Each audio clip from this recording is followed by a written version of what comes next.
मेळघाटातील विविध विकास कामांवर वनविभागाचे अडथळे, जारिदा वनविभाग कार्यालयाला बच्चू कडू यांचा घेराव. चिखलदरा प्रतिनिधी. मेळघाटातील विविध विकास कामांना वनविभागाच्या धोरणांमुळे अडथळे येत असल्याचा आरोप करत माजी आमदार बच्चू कडू यांनी जारिदा येथील वनविभागाच्या कार्यालयाला घेराव घातला. त्यांच्या नेतृत्वाखाली मोठ्या संख्येने आदिवासी बांधव या आंदोलनात सहभागी झाले होते. मेळघाटातील दुर्गम भागात सुरू असलेल्या कर्जमुक्तीची आठवण व मेळघाट संघर्ष महापदयात्रेदरम्यान हा घेराव करण्यात आला.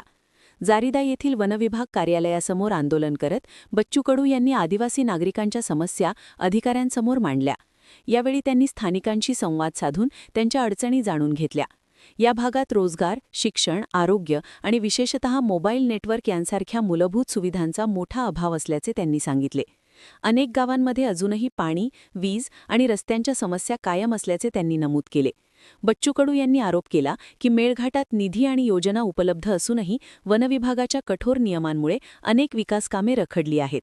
त्यामुळे गावांमध्ये पाणी योजना, आरोग्य केंद्रे आणि रस्त्यांची कामे पूर्ण होऊ शकत नाहीत.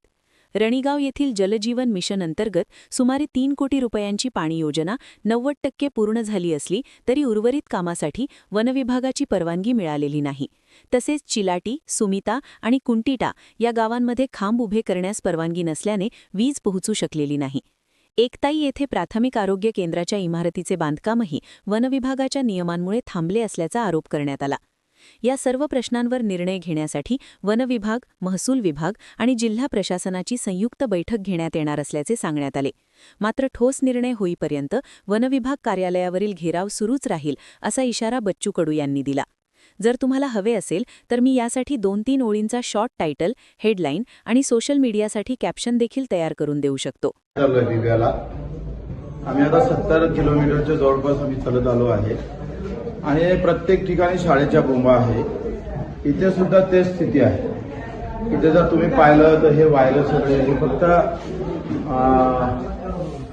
डिजिटल शाळेचं दिसतं तुम्हाला. सगळं तुटताट झालेलं आहे, काही दिसत नाही.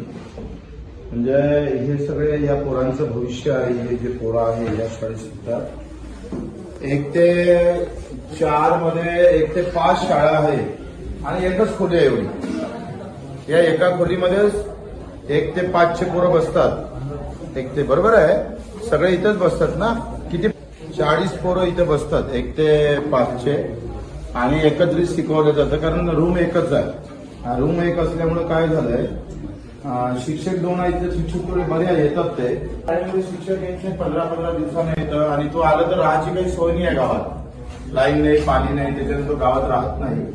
मेळघाटच्या शाळेचं चित्र जर पाहिलं तर हे तर थोडी बऱ्या दिसतात रूम, पण बाकीमध्ये तर इतक्या वाईट अवस्था आहे. इथं पुढे शिक्षक बरे असल्यामुळं पुढे व्यवस्था आहे. परंतु आता एकच वर्गण, एकच खोली 1 आहे, वर्ग 5 आहे. वर्ग 5 1 खोली. म्हणजे हा भारताचा डिजिटल भारत, विकसित भारत यावर चाललाय. तिसऱ्या अर्थव्यवस्थेमध्ये भारत चाललेला आहे. जगाच्या 3ऱ्या अर्थव्यवस्थेत. इथं अर्थव्यवस्था ते कधी पोहोचत माहीत नाही. म्हणजे मेळघाटच्या भविष्य, विद्यार्थ्यांचं भविष्य काय आहे ते तुम्हाला माहित आहे. पिढ्या बर्बाद होईल. सरकार लक्ष द्यायला तयार नाही. पैसा म्हणतोय का गावातले शिक्षक द्या, गावातल्या पोरांना ट्रेनिंग द्या, म्हणजे ते अधिक जास्त शिक्षक मिळेल. MRGS मध्ये सगळ्यात जास्त खर्च इथं होतो. MRGS मध्ये जर रुमा बांधल्या असत्या तर 5 रुमा सहज बांधल्या झाल्या असत्या. गावातल्या मुलीमध्ये कामही भेटलं असतं आणि वर्ग खोल्या पण झाल्या असत्या. पण शासनाची नैतिकता नाही, प्रशासनाची नैतिकता नाही आहे आणि संघर्ष यात्रा ह्या सगळ्या गोष्टी घेऊन चालत आहे. आपल्या सर्वांचे आशीर्वाद असू द्या. शिक्षण हे वाघिणीचं दूध आहे असं बाबासाहेब आंबेडकरांनी म्हटलं होतं. आता वाघिणीच्या दुधापासून हे लोक किती दूर आहे हे तुम्हाला माहित आहे का. एकंदरीत जर तुम्ही पाहिलं का विषमता, शिक्षणाची विषमता तुम्हाला माहित पडत का. काही लोकांना जी स्कूल आहे ते सिमेंट टँक सहित आहे, AC सहित स्कूल निर्माण होत आहे आणि ट्युशन सगळ्यापासून सगळं मिळत आहे. आणि दुसऱ्या इकडे नशिबाने एक पोलीस फक्त भेटली आहे बिबेला. या एका खोलीतच आता या बिबेचं भविष्य आहे. संघर्ष महत्वाचा आहे. शांत राहणं सोडून द्यावं लागेल. क्रांती करावं लागेल.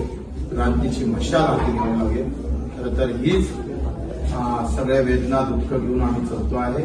250 किलोमीटरचा प्रवास. निश्चितच मेळघाटचं एक चित्र सरकारसमोर मांडत आम्हाला यश मिळतं.